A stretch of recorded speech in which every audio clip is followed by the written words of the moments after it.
ये उंगलियां कट गई हैं, काम नहीं होता। नहीं कर सकते। क्या नाम है आपका?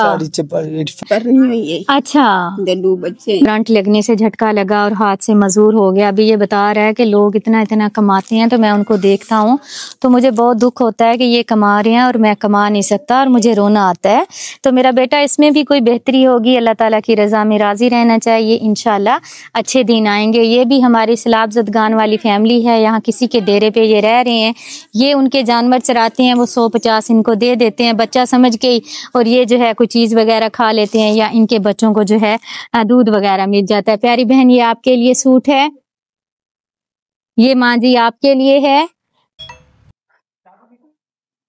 पहनो जूता, ठीक है। वो तो बहुत ज्यादा, ये तो अच्छा लग रहा है इरफान बेटे को है। इंशाल्लाह अच्छे दिन आएंगे। दें सूट दें उनको।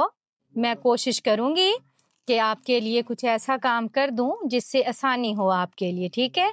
नमाज पढ़ा करो, अच्छी बात है, बहुत अच्छी बात है।